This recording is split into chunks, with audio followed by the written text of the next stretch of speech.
ఎక్కడైనా ల్యాండ్ పై ఇన్వెస్ట్ చేయాలని అనుకుంటున్నారా? అయితే ఫ్యూచర్ సిటీలో ఇప్పుడే ల్యాండ్ తీసి పెట్టుకోండి. పూర్తి వివరాలకు మాకు కాల్ చేయండి. నిర్ణయాలు మరోసారి భారతీయుల్ని వేదనకి గురి చేస్తున్నాయా? భారత్ పాక్ ఉద్రిక్తతల నేపథ్యంలో అమెరికా ప్రభుత్వ వైఖరి కూడా భారతీయుల పట్ల కొంత అనుచితంగా ఉందని అభిప్రాయపడుతున్న వాళ్ళు కూడా ఉన్నారు. ఇప్పుడు కొత్తగా మళ్ళీ బర్త్ రైట్ సిటిజన్షిప్ అంశం అమెరికాలో చర్చనీయాంశంగా మారుతుంది. ఇక మీదట అమెరికాలో పిల్లలు కన్నవాళ్ళు పుట్టిన పిల్లలకి సిటిజన్షిప్ రాదా? అసలు కొత్తగా చెప్తున్నటువంటి ఎగ్జిక్యూటివ్ ఆర్డర్స్ ఏం చెప్తున్నాయి? అలానే ఈ చట్టాలని ఉల్లంఘించి చట్టాలకి అతిక్రమించి పిల్లల్ని కంటున్నటువంటి వాళ్ళని నియంత్రించడానికి లేదా ఇల్లీగల్ ఇమ్మిగ్రేషన్ని నిలువరించడానికే ఈ నిర్ణయాలు తీసుకుంటామని డొనాల్డ్ ట్రంప్ ప్రభుత్వం పదే పదే చెబుతున్న మాటల్లో నిజమెంత? ఈ అంశాలని విశ్లేషించేటువంటి ప్రయత్నం చేద్దాం. మనతో పాటు అమెరికా నుంచి న్యాయ విద్యార్థి సాయి శ్రీనివాస్ గారు లైవ్లో ఉన్నారు. సాయి శ్రీనివాస్ గారు నమస్తే. నమస్తే సార్. సాయి శ్రీనివాస్ గారు, ఏంటి సిటిజన్షిప్ ఇష్యూ మళ్ళీ వచ్చింది? ఇప్పటివరకు ఇమిగ్రేషన్ అలానే వీసాలో చేంజెస్ వీటన్నిటి గురించి అనుకున్నారు. సిటిజన్షిప్ విషయంలో బర్త్ రైట్ సిటిజన్షిప్ అనే దాని గురించి ప్రస్తుతానికి పెండింగ్లో ఉంటుంది, కోర్టులు కూడా అడ్డుకోవచ్చు అని అనుకున్నారు. మళ్ళీ ఇప్పుడు అది తెరపైకి వచ్చింది. అసలు ఏం జరుగుతుంది? ప్రభుత్వం ఏమన్నా నిర్ణయం తీసుకుందా? సార్, మీ అందరికీ తెలుసు సార్, జనవరి 25, 2025 సో ట్రంప్ ప్రమాణ స్వీకారం చేసిన వెంటనే ఒక 5 ఎగ్జిక్యూటివ్ ఆర్డర్స్ మీద సైన్ చేయడం జరిగింది సార్. దానిలో మొదటిది ఏంటంటే అమెండ్మెంట్ నెంబర్ 14 ని ఇంటర్ప్రిట్ చేస్తా ఎగ్జిక్యూటివ్ ఆర్డర్ ఇవ్వడం జరిగింది. ఈ అమెండ్మెంట్ నెంబర్ 14 ఏం చెప్తుందంటే సార్, ఇక్కడ ఈ దేశంలో all the persons born or naturalised in the United States are subject to the jurisdiction thereof the United citizens అన్నారు సార్. అంటే ఏంటంటే ఈ దేశం మీద పుడితే, ఈ నేలలో పుడితే సో వాళ్ళందరూ యుఎస్ సిటిజన్స్ అయిపోతారు. మీరు లీగలా ఇల్లీగలా, మీరు సిటిజన్సా నాన్ సిటిజన్సా అనేది లేకోకుండా మీరు ఈ నేల మీద పుడితే మీరు సిటిజన్స్ అయిపోతారు అని చెప్పడం జరిగింది. కానీ ఇక్కడ డొనాల్డ్ ట్రంప్ ఏం చేశాడంటే సార్, ఇక్కడ ఒక చిన్న పదాన్ని subject to the jurisdiction thereof అనే దాన్ని ఇతను ఇంటర్ప్రిట్ చేశాడు సార్. ఏంటంటే ఇది ఓన్లీ సిటిజన్స్ కి ఒకటి అప్లై అవుతుంది, నాన్ సిటిజన్స్ కి అప్లై కాదు. అంటే ఇల్లీగల్ ఇమిగ్రెంట్స్ కానీ ఇమిగ్రెంట్ వీసా కానీ నాన్ ఇమిగ్రెంట్ వీసా వాళ్ళకి అప్లై కాదు అనే దాని మీద తన ఎగ్జిక్యూటివ్ ఆర్డర్ సైన్ చేయడం జరిగింది. దాని తర్వాత ఏమైందంటే సార్, ఒక ఏప్రిల్ నెలలో చాలా మంది వాళ్ళ దగ్గర ఉన్న కోర్ట్స్ కి ఫైల్ చేయడం జరిగింది సార్, కేసెస్ ఫైల్ చేయడం జరిగింది. అంటే ఫెడరల్ కోర్టులో ఫైల్ చేసిన తర్వాత సియాటిల్ కోర్ట్ ఏం చేసిందంటే సార్, మాకొకటి ఇంజెక్షన్ ఆర్డర్ ఇవ్వకుండా నేషనల్ వైడ్ ఇంజెక్షన్ ఆర్డర్ అనేది ఇవ్వడం జరిగింది. అంటే ఒక చిన్న కోర్ట్ ఇస్తే అది మొత్తం ఆల్ ఓవర్ యుఎస్ కంతా అప్లై అయ్యేటట్టుగా ఒక నేషన్ వైడ్ ఇంజెక్షన్ ఇవ్వడం జరిగింది. దాని ద్వారా ఏమైతుందంటే సార్, అంటే మనం ఇండివిజువల్ గా కేసెస్ ఫైల్ చేయడం అవసరం లేదు, అంటే ఆటోమేటిక్ గా యుఎస్ కంతా అప్లై అయిపోతుంది. కాబట్టి ఇప్పుడు ట్రంప్ ఏం చేశాడంటే ఆటోమేటిక్ గా నేను ఇప్పుడు దీని మీద సుప్రీంకోర్టుకు పోతే నాకు దెబ్బతీస్తుంది అని చెప్పేసి తను ఏం చేస్తున్నాడంటే ఈ నేషన్ వైడ్ ఇంజెక్షన్ దాని మీద సుప్రీంకోర్టుకి వెళ్తున్నాడు. అంటే ఏంటంటున్నాడంటే, మీరు ఒక చిన్న కోర్టు నా ఎగ్జిక్యూటివ్ ఆర్డర్ ని ఆపలేదు, ఇది అగేన్స్ట్ గా సపరేషన్ ఆఫ్ పవర్స్, ఇది నా జ్యుడిషియల్ ఓవర్ రీచ్ అవుతుంది అని చెప్పి తన సుప్రీంకోర్టు నేషన్ వైడ్ ఇంజెక్షన్ కి వెళ్ళడం జరిగింది. దీని ద్వారా ఏమైతుందంటే సార్, ఒకవేళ సుప్రీంకోర్టు ఓకే అంటే దీని గురించి ఓకే నేషన్ వైడ్ ఇంజెక్షన్ అనేది ఇవ్వలేదు అని తెలిస్తే ఇక్కడ ప్రాబ్లం ఏమైతుందంటే, ఇప్పుడు సియాటిల్లో పుట్టే వాళ్ళు ఒకటే యుఎస్ సిటిజన్స్ అవుతారు. ఫర్ ఎగ్జాంపుల్ నేను ఇండియానాలో ఉంటాను సార్, ఓకేనా, నాకు పిల్లలు పుట్టే ఇక్కడ వాళ్ళు యుఎస్ సిటిజన్షిప్ కాలేరు. మీరు ఒకసారి అర్థం చేసుకోండి ఇక్కడ. సో దీని ద్వారా మొత్తం మన దేశం అంతా, అమెరికా దేశం అంతా ఈ అన్సర్టనిటీకి గురైపోతాయి సార్. కానీ అంటే ఇప్పుడు లీగల్ అయినా ఇల్లీగల్ అయినా ఇప్పటివరకు ఏంటంటే అమెరికాలో కనుక పిల్లలకి జన్మనిస్తే ఆ పిల్లలకు ఖచ్చితంగా అమెరికన్ సిటిజన్షిప్ వస్తుంది, తల్లిదండ్రులకు ఉన్నా లేకపోయినా. సో ఇప్పుడు కొత్తగా పెట్టినటువంటి కండిషన్స్ పాత కండిషన్స్కి ఉన్న తేడా ఏంటి? సో కొత్త కండిషన్స్ కి పాత కండిషన్స్ సింపుల్ డిఫరెన్స్ ఏంటంటే సార్, పాత కండిషన్స్ లో ఏం చెప్తున్నాడంటే, ఇక్కడ ఈ నేల మీద పుడితే మీరు లీగలా ఇల్లీగలా, H1Bయా F1 టూరిస్ట్ వీసా మీద వచ్చారా అనేది లేకపోతే ఈ హాస్పిటల్లో, ఈ నేల మీద ఉన్న ఈ హాస్పిటల్లో మీరు పుడితే మీరు సిటిజన్స్ అయిపోతారంట. కొత్త దాని ప్రకారం ఏం చెప్తున్నాడంటే, either one of your parents should be citizens, అంటే మీ అమ్మైనా నాన్నైనా సిటిజన్స్ కానీ, లేకపోతే వాళ్ళు గ్రీన్ కార్డ్ హోల్డర్స్ ఉంటేనే మీరు ఇక్కడ సిటిజన్స్ అవుతారు, లేదా కారు అని చెప్తున్నాడు. ఓకే, ఇప్పుడు దీనివల్ల మన వాళ్ళకి భారతీయులకి ఎక్కువ సమస్యలు వచ్చే అవకాశం ఉందా? ఎందుకంటే జనరల్గా మన వాళ్ళంతా లీగల్ ఇమ్మిగ్రేషన్ మీదే ఉంటారు కాబట్టి, లీగల్ ఇమ్మిగ్రేషన్ మీద ఉన్నప్పటికీ కూడా వీసాలు ఉన్నప్పటికీ కూడా ఇక్కడ చెల్లుబాటు కాదు, ఓన్లీ గ్రీన్ కార్డు హోల్డర్స్ మాత్రమే వర్కౌట్ అయింది. సో అలాంటప్పుడు భారతీయులకి కూడా ఈ నిర్ణయం ఇబ్బంది కలిగించేటువంటి నిర్ణయం అవుతుందా?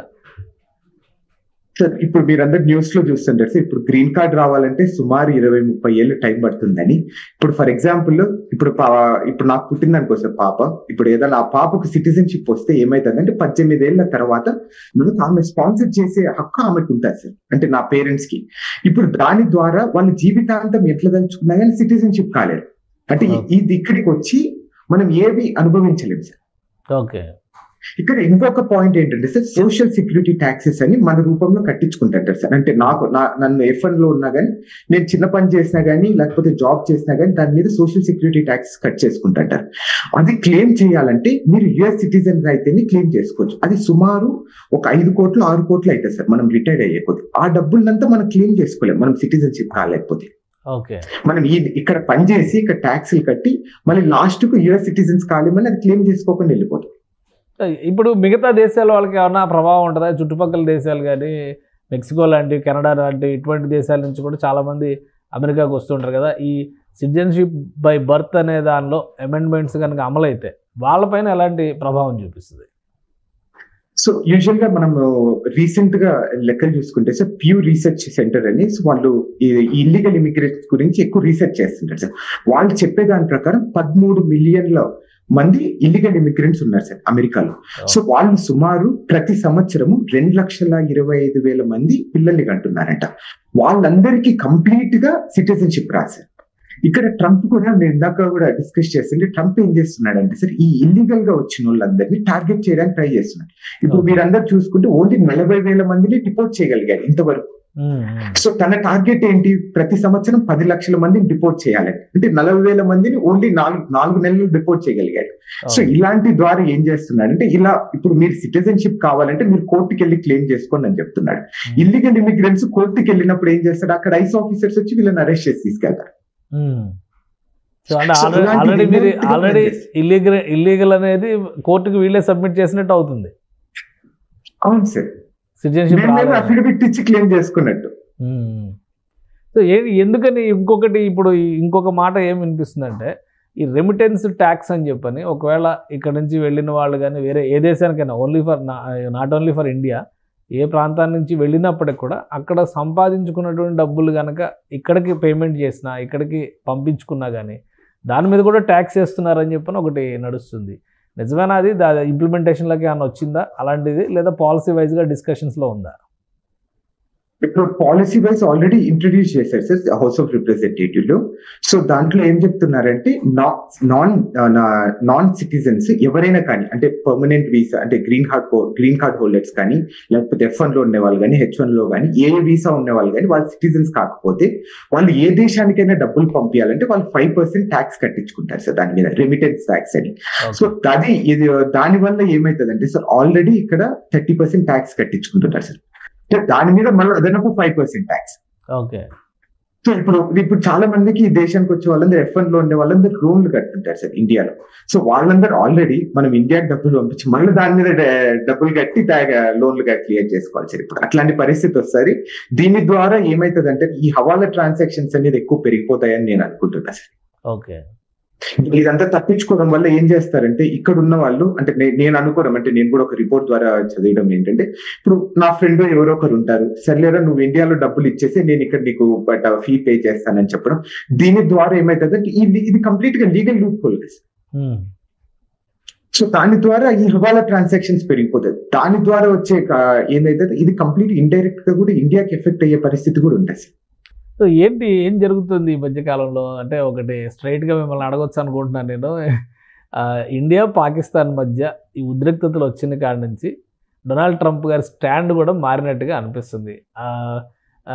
ఫ్రెండ్లీ ఇండియన్ అన్నారు, తర్వాత చాలామంది ఇండియన్ సొసైటీస్ని అప్రోచ్ అయ్యి ఆయన ఓట్స్ అడిగారు.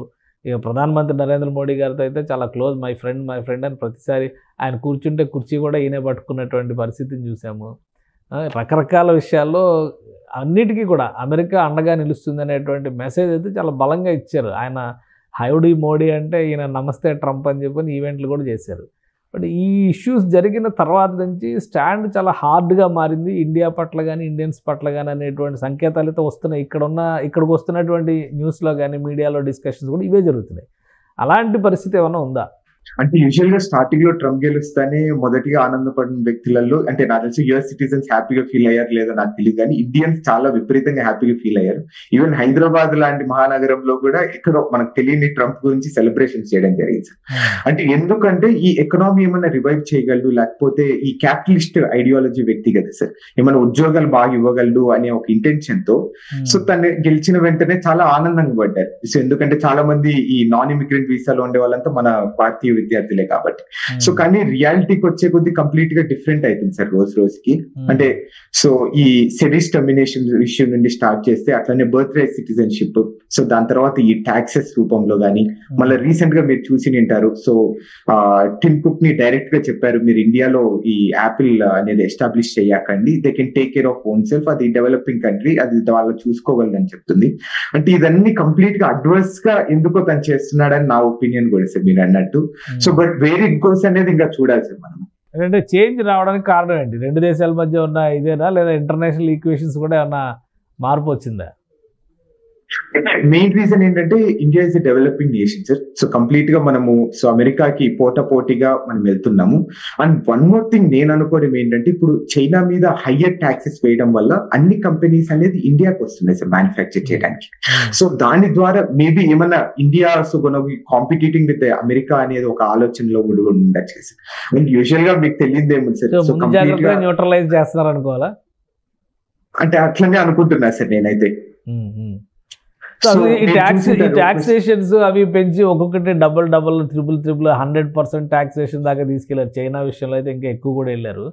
సో వాటి తర్వాత అక్కడ ఎలా ఉంది కన్జ్యూమరిజం కానీ, రెగ్యులర్గా నిత్యావసరాల విషయంలో కానీ ఏమన్నా మార్పులు ఉన్నాయా, లేదా ఇబ్బంది పడే పరిస్థితులు ఉన్నాయా? అంటే సో అంటే ఇది డైరెక్ట్ గా మనకే సో నాన్ ఇమిగ్రెంట్ వీసాకి కానీ ఇమిగ్రెంట్ వీసాకి కానీ వాళ్ళకి ఎఫెక్ట్ పడుతుంది సార్. సో ఎందుకంటే మనం ప్రతి రూపాయి అంటే ఇక్కడ మీకు ₹1 సార్, $1 అంటే ₹1 ఇక్కడ. సో మనకు $1 అంటే ₹100తో సమానం, అంటే సుమారు ₹85తో సమానం. అంటే మనం ఏది కొనుక్కోవాలనుకున్నా కానీ సో ఇంటూ 85 ఇంటూ 86 చేసుకుంటాం. సో ఏదైనా కానీ ఇప్పుడు ట్రంప్ తీసుకునే ఏ పాలసీస్ అయినా కానీ లాస్ట్ కి ఎఫెక్ట్ పడేది కన్స్యూమర్స్ మీదే సార్. సో గవర్నమెంట్ కి ఏముంది సార్, ట్యాక్స్లు వస్తాయి కానీ లాస్ట్ కి ఎవరు మేము కొనాలి. సో మేము వాటర్ బాటిల్ కొనాలన్నా కానీ దాని మీద 20% ట్యాక్స్ వేస్తే మేము ఎవరికి కట్టాలి సార్, అది గవర్నమెంట్ కి పోయేది. సో లాస్ట్ కు ఈ ఇన్ఫ్లేషన్ రేట్ అనేది విపరీతంగా పెరిగింది సార్. సో ఆల్మోస్ట్ ఇప్పుడు 5.1% 5.2% ఉంది, విచ్ ఇస్ ఎవర్ హైయెస్ట్ అంట మన అమెరికాలోనే. సో యుఎస్ రికార్డ్ లోనే హైయెస్ట్ ఉందంట సార్ ఇన్ఫ్లేషన్ రేట్ కూడా.